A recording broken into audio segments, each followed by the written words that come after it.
Okay, let's dive into this. We are going to tackle one of the biggest, most debated topics in the JavaScript world, Deno versus Node.js security. But forget the hype, forget the marketing, we're doing some real architecture forensics here. You have seen this claim everywhere, right? It's all over blogs, social media, it's a huge talking point in engineering meetings. It's kind of become one of those things people just accept as true. But what does more secure really mean when you're on the hook for a real-world application?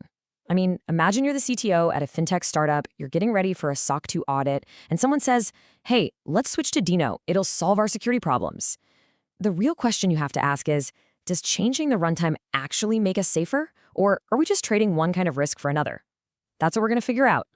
So let's start by unpacking that core claim itself, that Deno is secure by default. What does that even mean? And, why is it such a big deal right now?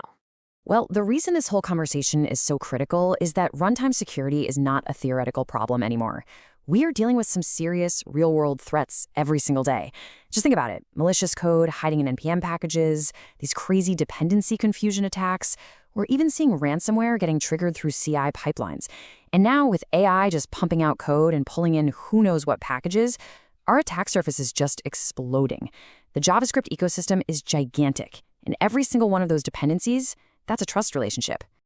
To really get the difference between Deno and Node, you have to look at their fundamental DNA, their security models. And it all boils down to this epic battle between trust and permissions. I mean, we're looking at two totally opposite philosophies. Node.js was built for a world of trusted server environments. It operates with what's called ambient authority, which is a fancy way of saying any code you run gets full access to everything by default. The file system, the network, the environment variables, the whole shebang. Security is something you add on the outside, with containers and firewalls. Deno just flips that whole model on its head. It's designed for permission. By default, your code can't do anything. It can't touch the disk, it can't make a network call, nothing. Not unless you explicitly give it permission with flags. Security is built right into the core. Now, the official term for Deno's approach is capability-based security. And the idea is really simple. You give a piece of code specific capabilities, like the ability to read this specific folder or talk to that specific server. It literally cannot do anything else. This enforces what we call the principle of least privilege right at the runtime boundary, which is, well, a pretty powerful idea. Okay, theory is great, but let's see how these two models actually hold up when things get real. We're going to run a little simulation of a super common supply chain attack and see what happens in both Node.js and Deno. So here's the scenario. You've installed some third-party package, but it's been compromised. And hidden deep inside is some malicious code. Its goal is simple. First, it's going to try and read your environment variables to find a juicy secret, like your database connection string. Then, it's going to try and phone home, sending that secret to an attacker's server. This is a classic data exfiltration attack. So what happens in Node.js? Bam! Breach successful. Because Node operates on that model of trust, the malicious code just inherits all the permissions of your main application. It can read the environment, it can open a network connection, and poof, your secrets are gone. Without some external controls stopping it, the Node runtime itself won't lift a finger. All right, now let's run that exact same attack in Deno. But, and this is key, we're running it the right way, with very specific, narrow permissions. Let's say we only allowed it to read a local data folder and talk to our own API. When that malicious code tries to read the environment variables, denied. Deno blocks it.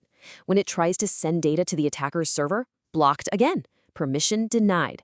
The runtime's built-in security model stops the attack dead in its tracks. That sounds like a clear win for Deno, right? Case closed. But there is a catch, and trust me, it is a big one. So here's the crucial point. Deno's security isn't magic. It depends entirely on you, the developer, being disciplined about setting those permissions. If you get lazy or you're in a hurry and you just run your Deno app with broad flags like allow-net or allow-env without specifying what can be accessed, well, then all that amazing protection just vanishes.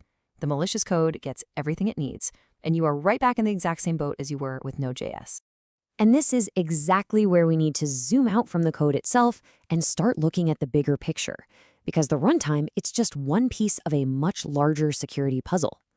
Okay, so layer one, that's the runtime itself. That's the security model we've been talking about, either Node's trust by default or Deno's permission by default.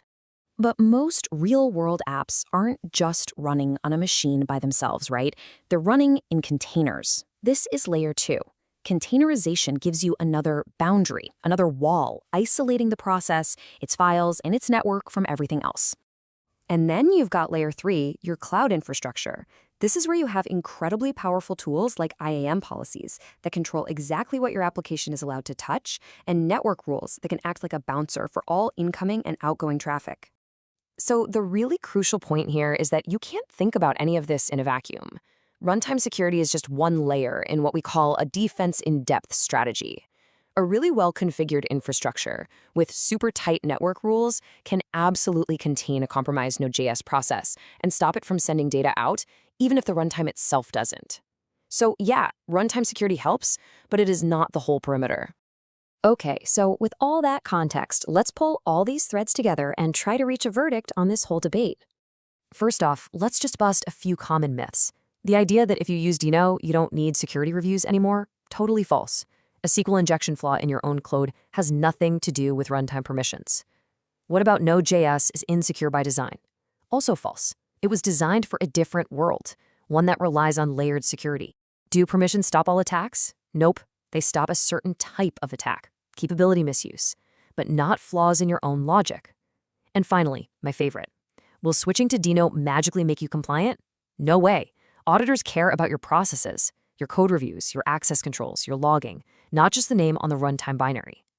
And this really brings us to a bit of an uncomfortable truth. When you look at the major breaches that happen, they're not usually because of the runtime's default settings. They happen because of bigger systemic failures in process, a public S3 bucket, an IAM role with God mode permissions, secrets that haven't been rotated in years. A runtime sandbox can't fix a broken security culture. So what should you actually do? Here are the practical takeaways that matter no matter what runtime you're using. First, lock down your outbound network traffic at the infrastructure level. That's your biggest weapon. Minimize the secrets that are even available in the first place. Constantly, and I mean continuously, audit your dependencies. Enforce least privilege everywhere, in Deno's flags and in your cloud IAM policies. And finally, log and monitor everything so you can actually spot an attack if and when it happens. So let's circle all the way back to our original question. Is Deno more secure?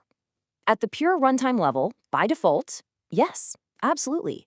Its permission model is objectively stricter. But in a real production environment, your overall security posture is a much, much bigger equation. It depends on your architecture, your processes, and, frankly, the discipline of your team. And that leaves us with one final question for you to think about. If you were building that fintech backend today, getting ready for that big audit, where would you place your bet? Would you rely on the promise of runtime sandboxing alone, or would you build a rock-solid defense-in-depth strategy with layered infrastructure security? How you answer that question? Well, that defines your real security posture.